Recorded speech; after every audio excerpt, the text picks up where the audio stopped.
সকলকেই পার্টির পক্ষ থেকে সক্রিয় সদস্যের ফর্ম দেওয়া হয়েছে। যদিও এটা চলমান, যারা অন্তর্ভুক্ত হননি তারাও আমাদের সক্রিয় সদস্য। তাই হাজার হাজার নন্দীগ্রামের ভারতীয় জনতা পার্টির নিপীড়িত, নির্যাতিত, জেল খাটা, মিথ্যা মামলা খাওয়া, বিভিন্নভাবে অত্যাচারিত হওয়া আমাদের সমস্ত সক্রিয় সদস্যদের আমি শুভেচ্ছা জানাচ্ছি আপনাদের মাধ্যমে। এবং আগামী 2 তারিখে বিধায়কের যে 4 বছরের উন্নয়ন এবং সেবা এবং গণসংযোগ, জনসংযোগ, সামাজিক কার্যকলাপ ইত্যাদির যে খতিয়ান আমরা প্রকাশ করব, তাতে আমরা সমস্ত সক্রিয় সদস্যদেরকে এক জায়গায় সমবেত করব। মোট 295 জন এখানকার সক্রিয় সদস্য আপনারা বা সদস্যা। সামনে দুটো চেয়ার দাও না, আমাদের জেলা পরিষদ মেম্বার আর সভানেত্রী পিছনে বসবে, কেন মহিলারা সামনে বসবে। নন্দীগ্রামে একের সভাপতি সামনে বসলে তুই পিছনে বসবে।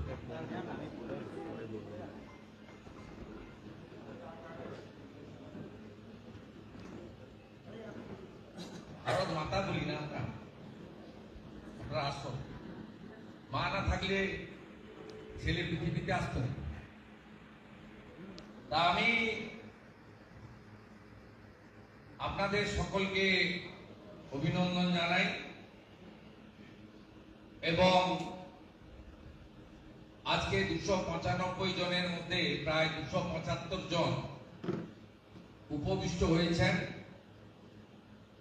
পার্টির পক্ষ থেকে কি কি কর্মসূচি দেওয়া হয়েছিল মান্যবর জেলা সভাপতি প্রবীণ নেতা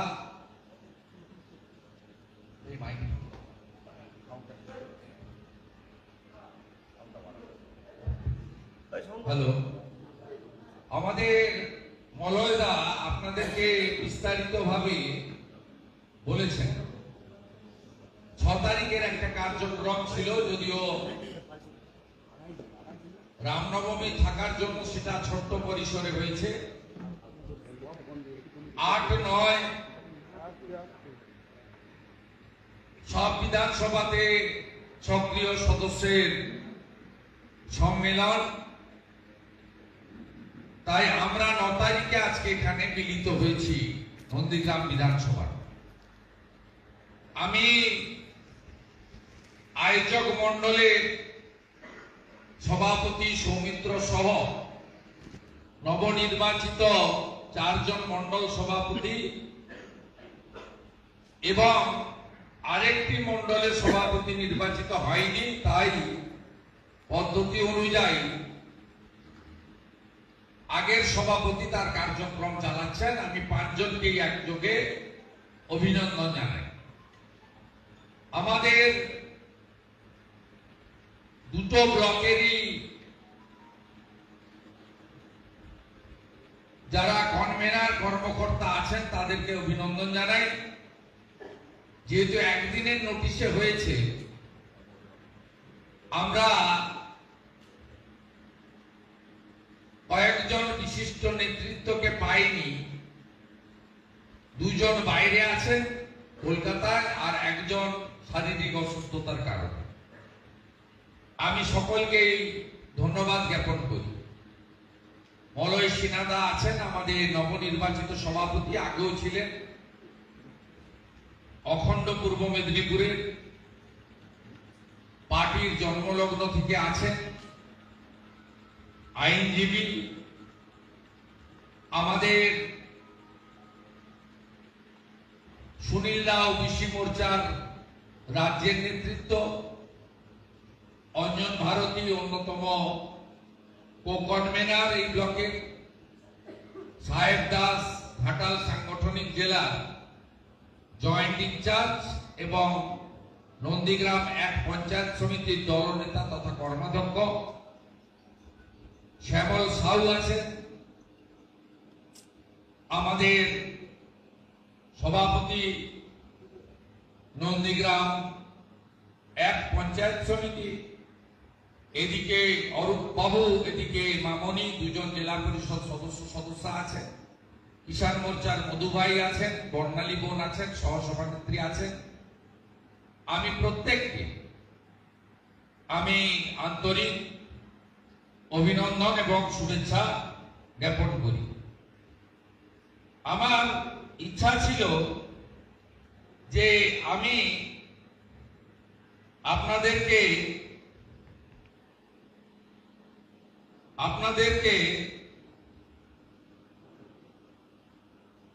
ইনডোরে বক্তব্য রাখবো, যেহেতু সাংগঠনিক মিটিং, কিন্তু পশ্চিমবাংলার অপদার্থ মুখ্যমন্ত্রী চোর ব্যানার্জি নাম বদলে গেছে,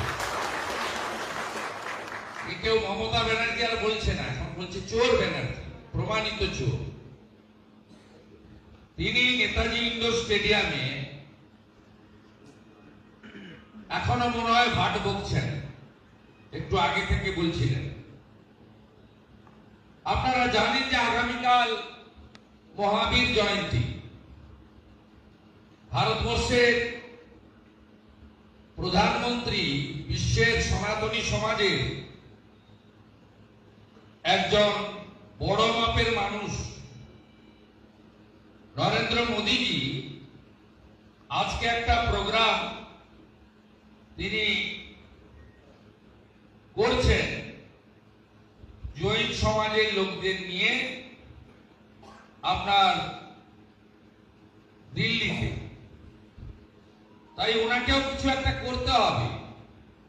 উনি প্রধানমন্ত্রী হওয়ার চেষ্টা করেছেন, 19-24 পারেননি, কিন্তু প্রধানমন্ত্রী মনে মনে ভেবে নিতে তো কোনো ক্ষতি নেই। তাই তিনি আগামীকাল মহাবীর জয়ন্তীর প্রাককালে একটা প্রোগ্রাম করছেন। আপনারা জানেন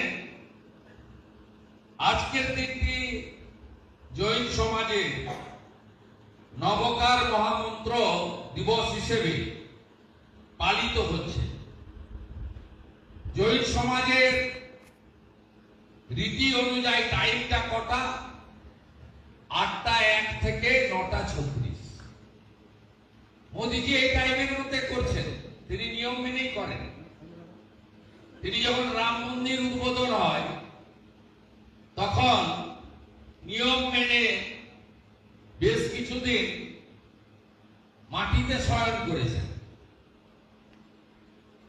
আমাদের যে সনাতন শাস্ত্র নিয়ম আছে সেটা মেনে তিনি করেছেন। 8টা 1 থেকে 9টা 36। আমাদের মুখ্যমন্ত্রী তো ওই সময় আসতে পারবেন না, এরা দেরিতে ঘুম থেকে উঠে। তাই আপনার নিয়ম আপনার কাছে থাকুক। উনি 12টার সময় এপাং ওপাং ধপাং আমরা সবাই ড্যাং ড্যাং এইসব বলে যাচ্ছেন।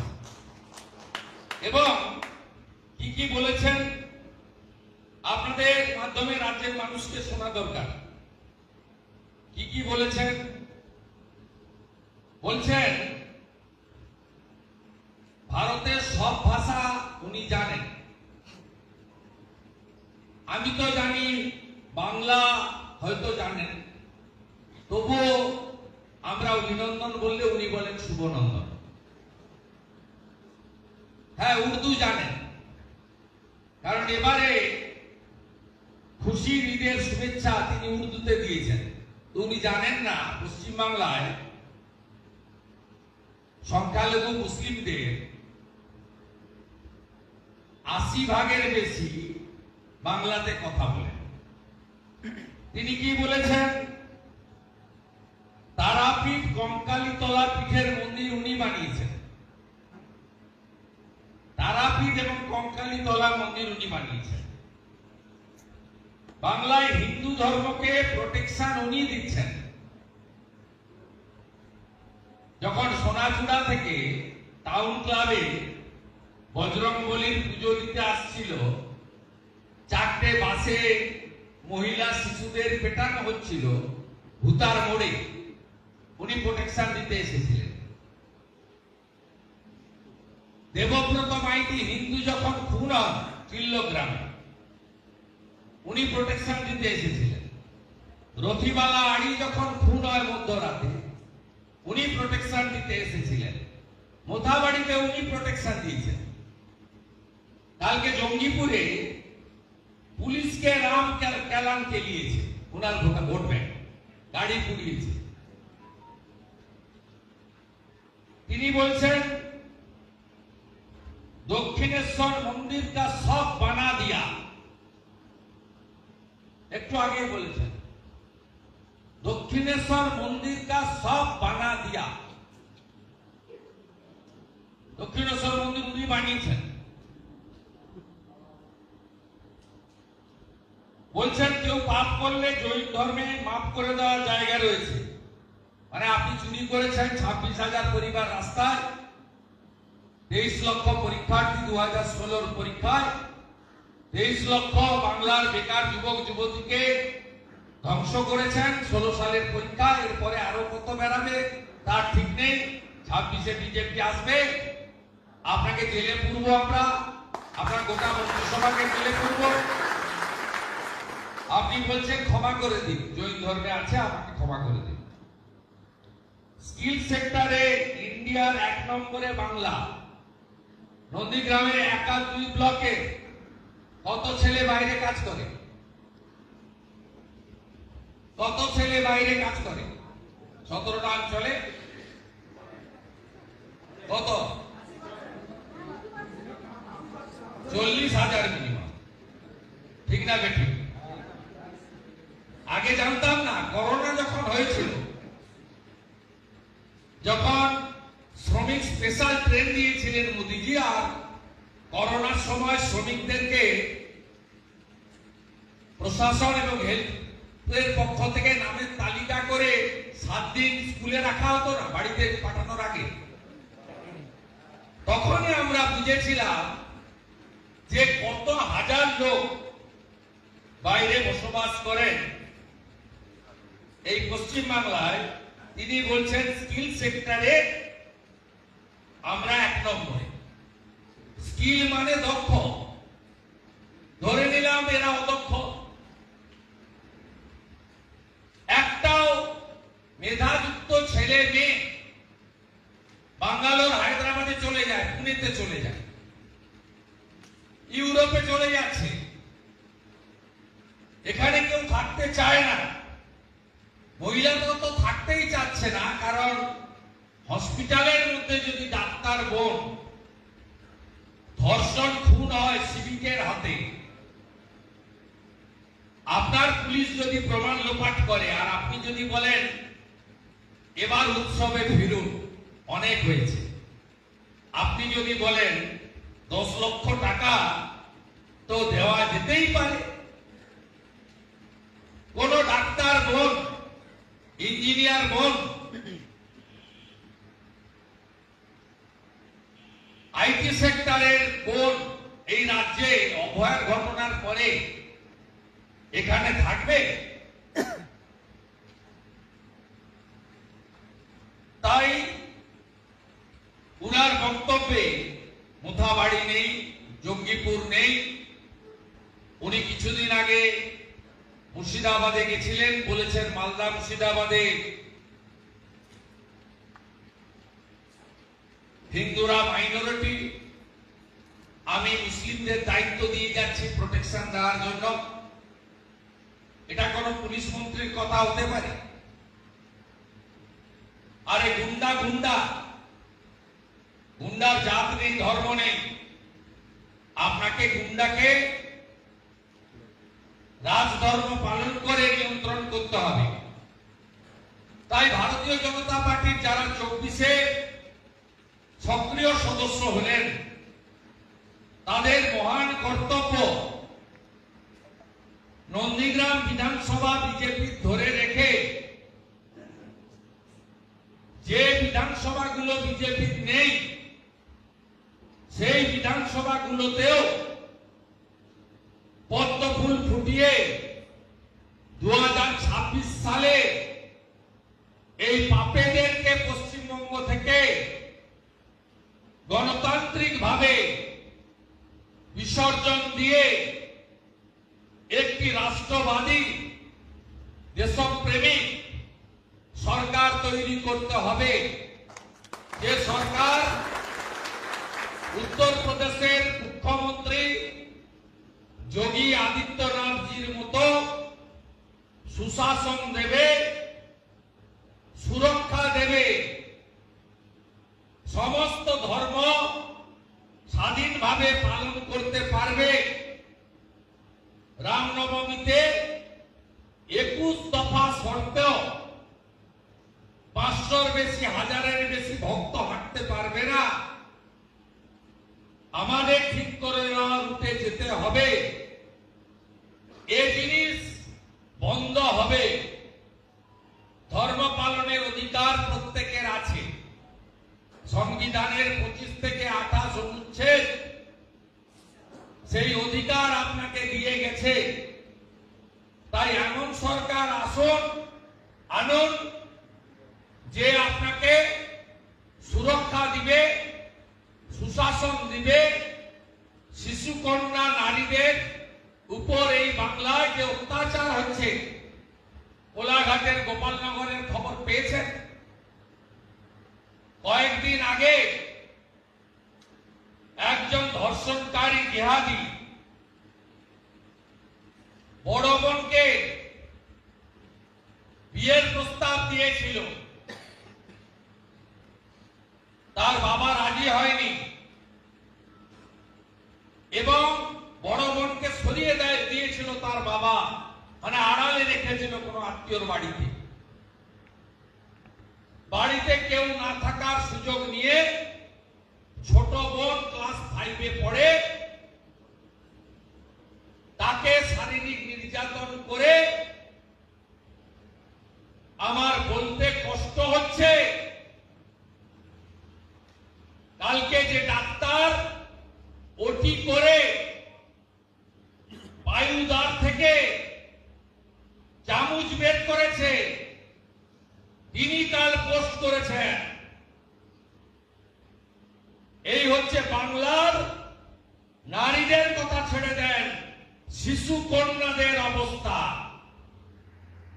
এই মুখ্যমন্ত্রীকে সরাতে না পারলে বাংলার কোন শিশু কন্যা নারী সুরক্ষিত নয়। এমন সরকার আনুন, সক্রিয় সদস্যরা নিজ দায়িত্বে, যাতে গুজরাটের মতো শিল্পায়ন এবং কর্মসংস্থানের জোয়ার বয়ে এই রাজ্যে, এবং যাতে আপনার আমার বাড়ির ছেলে বাইরের রাজ্যে গিয়ে কাজ না করে এখানে সম্মানের সঙ্গে মোটা হাত মোটা কাপড়ের সংস্থান করতে পারে, যা গুজরাট পেরেছে। যেদিন প্রয়াত রতন টাটা বাংলা ছাড়েন সেদিন বলেছিলেন, আমার মাথায় ট্রিগার রেখে বাংলা ছাড়তে বাধ্য করা হলো, আমি খারাপ এমকে ছাড়লাম, ভালো এমের কাছে যে যাচ্ছি। তার গাড়ির কারখানা সিঙ্গুর থেকে তুলে গুজরাটের সানন্দে নিয়ে গেছিলেন। 14 বছর একটাও ইন্ডাস্ট্রি হয়নি। আর আপনারা শুনলে খুশি হবেন, নরেন্দ্র মোদীজির সরকার আপনাদের অসমাপ্ত রেল প্রজেক্টের জন্য যেমন 300 কোটি টাকা বরাদ্দ করে কাজ শুরু করিয়েছেন নন্দীগ্রামে, সাথে সাথে জেলিংহামের জন্য 2000 কোটি টাকা বরাদ্দ হয়েছে। সেখানে ছোট জাহাজ তৈরি এবং মেরামতির জন্য ভারত সরকার 2000 কোটি টাকা কয়েকদিন আগে বরাদ্দ করেছে। তাই আমরা চাই আমাদের রাজ্য গুজরাটের মতো শিল্পায়ন এবং কর্মসংস্থান। আমরা চাই হেমন্ত বিশ্ব শর্মাজির নেতৃত্বে আসামে যেমন রোহিঙ্গাদের অনুপ্রবেশকারীদের চিহ্নিত করে 16 লক্ষকে ডাউটফুল করা হয়েছে, তাদেরকে ডিটেনশন ক্যাম্পে পাঠানো হয়নি। ডিটেনশন ক্যাম্প বলে কিছু নেই।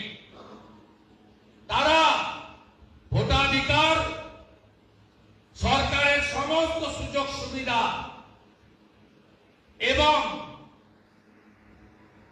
ডাউটফুল হিসেবে চিহ্নিত হয়েছেন এ বাংলায়। আমি কোন ভারতীয়র বিরুদ্ধে বলছি না।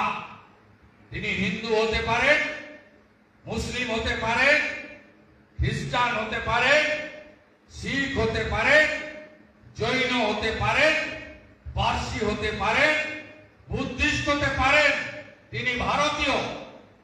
আমি অনুপ্রবেশকারীদের সম্পর্কে বলছি, যারা মূলত রোহিঙ্গা মুসলমান। 540 কিলোমিটার বেড়া না থাকার কারণে হু করে ঢুকে আপনার রাজ্যে লাভ জিহাদ, ভোট জেহাদ, ল্যান্ড জেহাদ, রেশন জেহাদ সব করছে। এখানে বারে বারে ভারত সরকার বলার পরেও এই মুখ্যমন্ত্রী 540 কিলোমিটার বিএসএফ কে জমি দেয়নি, যাতে বেড়া সম্পূর্ণ করতে না পারে। তাই আপনারাও চাইবেন এই বাংলায় আসামের মতো একটা সরকার হোক, যে শরণার্থীদের আশ্রয় দেবে। কারণ আমাদের সিএএতে ধর্মীয় উৎপীড়নের কারণে যারা বাড়ি ঘর দুয়ার ছাড়তে বাধ্য হয়েছে, সেই হিন্দু, শিখ, খ্রিস্টান, জৈন, বুদ্ধিস্টদের সিএএ এর মাধ্যমে নাগরিকত্ব দেওয়ার কথা বলা হয়েছে। আর বাকি যারা, তাদেরকে অনুপ্রবেশকারী হিসেবে চিহ্নিত করার কথা বলা হয়েছে। আমরা চাই বাংলায় শরণার্থীরা আশ্রয় পাক, আর রোহিঙ্গা মুসলমান অনুপ্রবেশকারীরা, আমি দায়িত্ব নিয়ে বলতে পারি, একা সাদ শেখ নয়, একা জাভেদ মুন্সি নয়, বাংলাতে অন্তত 1 কোটি লোক ঢুকে পড়েছে। এবং আপনার রেশন, আপনার জমি, আপনার চাকরি, আপনার ভোট, আপনার অধিকার সব জায়গায় ভাগ বসাচ্ছে। তাই সক্রিয় সদস্যদের গুরুত্বপূর্ণ ভূমিকা নিতে হবে, যাতে পশ্চিম বাংলায় আগামী দিনে নরেন্দ্র মোদীজির আশীর্বাদ ধন্য একটি রাষ্ট্রবাদী সরকার তৈরি হয়। আমি আপনাদের সকলকে ধন্যবাদ জানাবো। এখানে সংগঠিত শক্তি আপনারা মানুষের পাশে থাকেন। অনেক প্রতিবন্ধকতা আছে। আমাদের 11টি পঞ্চায়েত, 2টি পঞ্চায়েত সমিতি কাজ করে, প্রশাসনের অসহযোগিতা আছে। এই পঞ্চায়েত সমিতি কার্যালয়ে 15ই আগস্ট 2টো পতাকা ওঠে, সভানেত্রী একটা পতাকা তোলে, আবার নির্লজ্জ ভিডিও তিনি আরেকটা পতাকা তোলেন। এই বাধার মধ্যেও আপনাদের কাজ করতে হয়। আমি এই পঞ্চায়েত সমিতির জন্য সকলকে একটা হাততালি দিতে বলবো। 15 ফিনান্সে তারা এই জেলাতে 1 নম্বর হয়েছে। নন্দীগ্রাম 2 পঞ্চায়েত সমিতি 15 ফিনান্সে 1 নম্বর হয়েছে।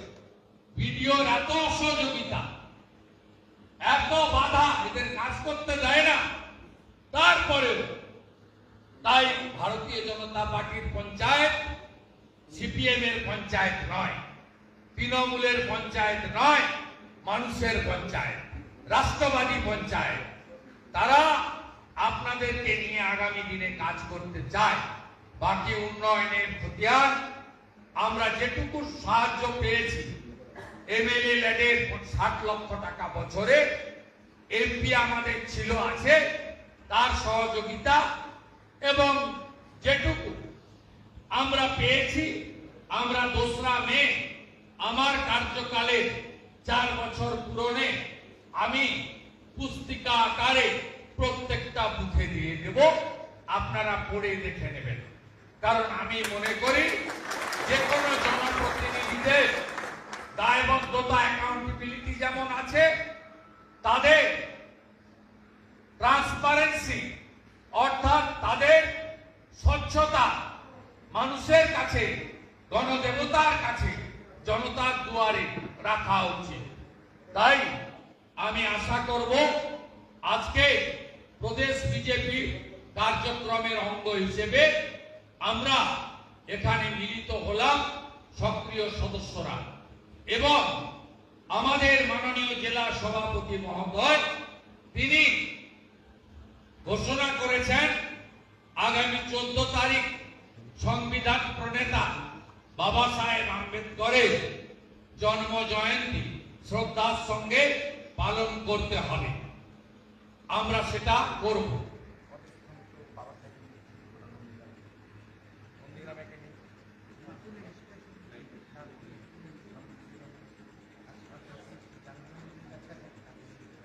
আমাদের নন্দীগ্রামে আমাদের বাবা সাহেবের মূর্তি নেই। আমি পঞ্চায়েত সমিতিকে বলবো অর্থের ব্যবস্থা হবে পঞ্চায়েত সমিতির ওন ফান্ড থেকে। বাবা সাহেব আম্বেদকরের মূর্তি আমরা যত দ্রুততার পক্ষে সম্ভব আমরা এখানে একটা স্থাপন করব। বাবা সাহেব আম্বেদকর যিনি দলিত সমাজ, আদিবাসী সমাজ, ওবিসি সমাজ, পিছিয়ে পড়া সমাজকে অধিকার দিয়েছিলেন, আমরা ভোটের অধিকার পেয়েছিলাম। আর 15 তারিখে বাংলা পয়লা বৈশাখ, পয়লা বৈশাখে যেমন সাংস্কৃতিক মাহাত্ম্য রয়েছে, ধর্মীয় মাহাত্ম্য রয়েছে। ওই দিন হাল খাতা হয়, সবাই ব্যবসায়ীরা তাদের খাতা মন্দিরে পুজো দিয়ে সিঁদুর লাগান, এবং আমাদের এখানে হালখাতা উপলক্ষে সিদ্ধিদাতা গণেশেরও পুজো হয়। এর একটা ধর্মীয় মাহাত্ম্য রয়েছে। তাই পয়লা বৈশাখের শুভেচ্ছা আপনাদের সকলকে জ্ঞাপন করে, আর যা যা কর্মসূচি আছে আপনারা করবেন। আবারও এই 295 জন সক্রিয় সদস্যের বাইরে যে বিপুল পরিমাণ হাজারে হাজারে আমাদের সমর্থক আজকে আমন্ত্রণ পাননি, তাদের 2 তারিখে যেভাবে রাম মন্দির শিলান্যাসের দিন আমরা আমন্ত্রণ করেছিলাম, একইভাবে আমন্ত্রণ করব, এইটুকু অঙ্গীকার রেখে। অনেক বেলা হয়ে গেছে, আপনাদের বাড়ি ফিরতে হবে, এবং আমাদের বিকালে আবার তমলুক বিধানসভার কর্মসূচিও আছে, সেই কর্মসূচিতেও আমরা অংশগ্রহণ করব।